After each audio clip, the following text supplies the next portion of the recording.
I put out a statement today about farmers.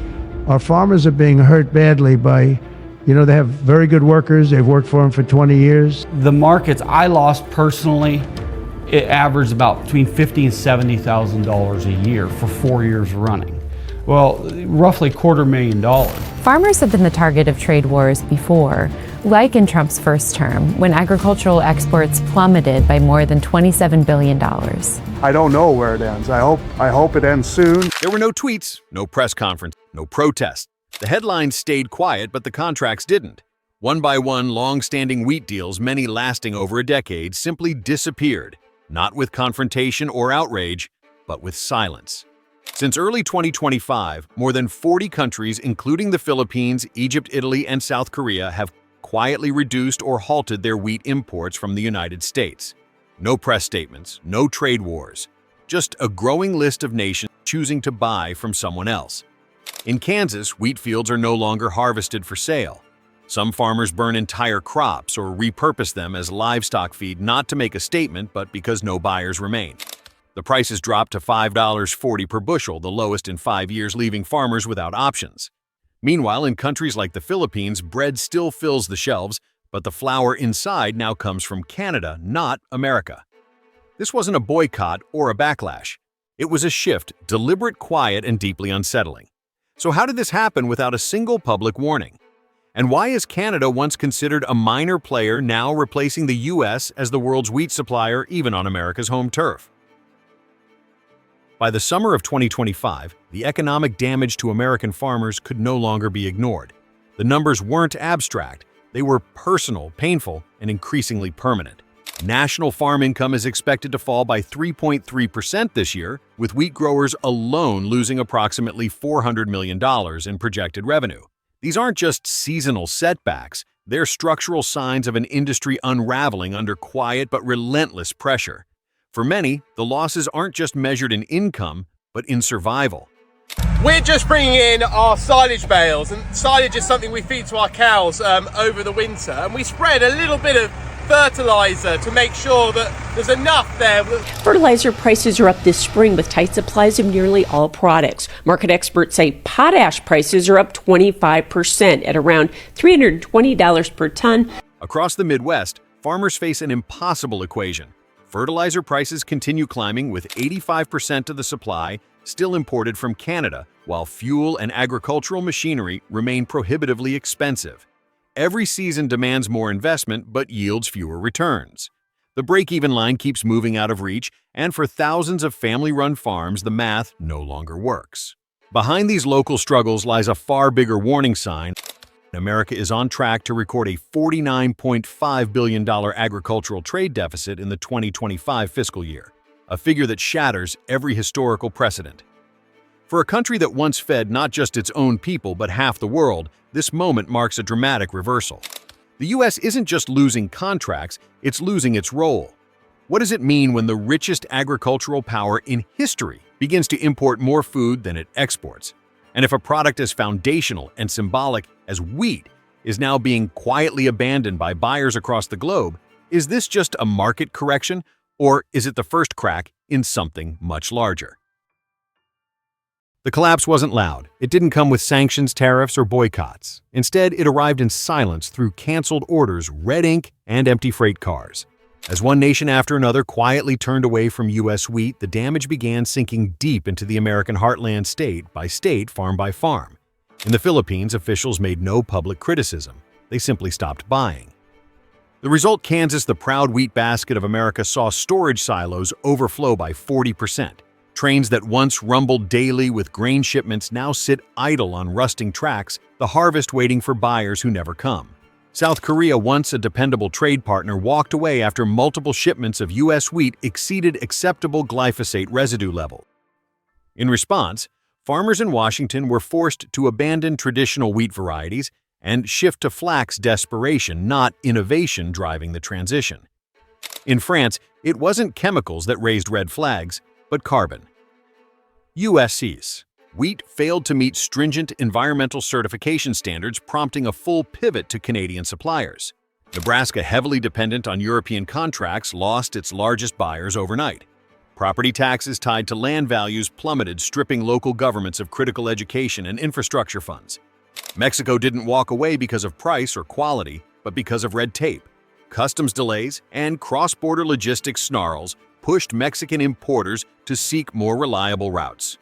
In Texas, where those shipments once arrived daily, dozens of agricultural cooperatives have shut their doors, many for good. And beyond these flashpoints, a quieter exodus continues.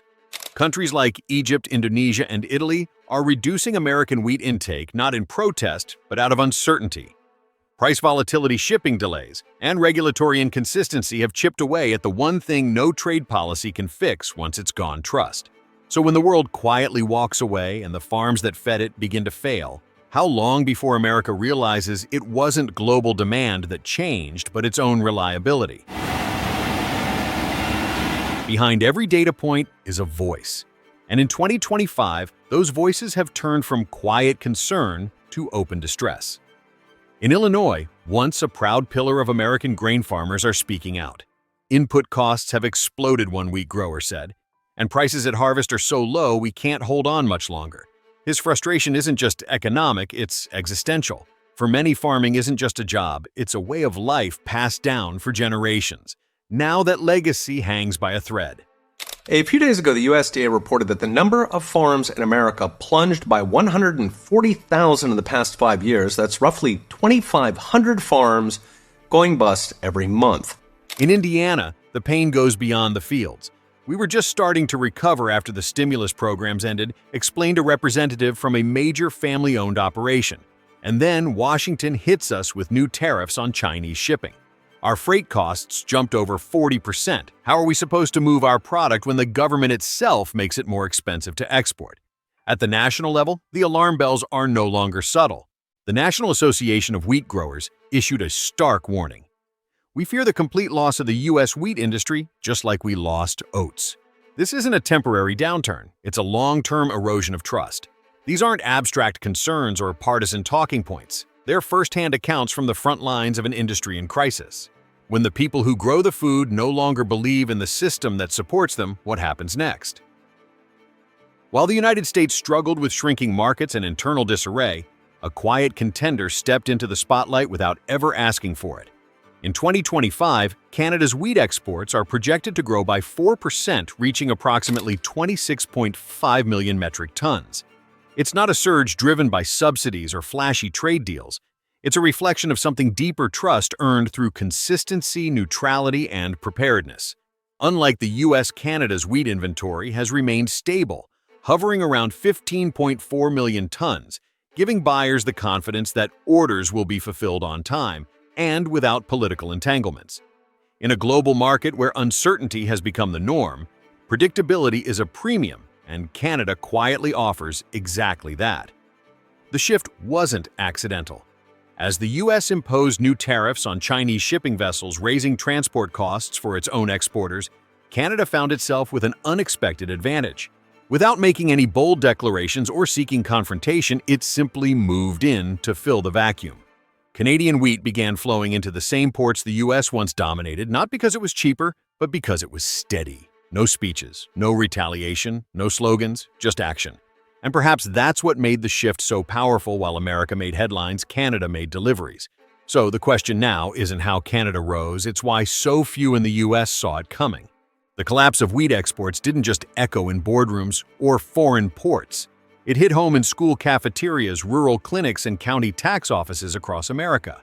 In agricultural states where land value and crop output form the backbone of local economies, the effects were immediate and unforgiving. Rural school districts reported growing budget shortfalls as property tax revenues tied closely to farmland valuations began to plummet.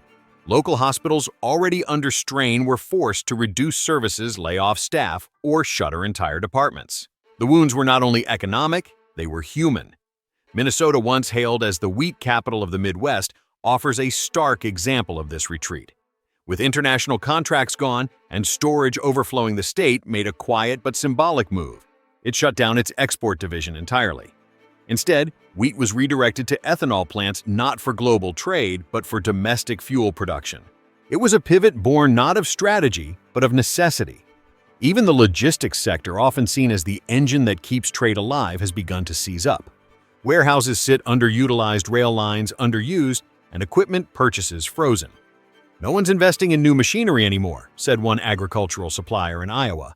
"Why would they, when there's no guarantee we'll sell the next crop?" This isn't just a trade issue. It's a rural crisis unfolding in real time.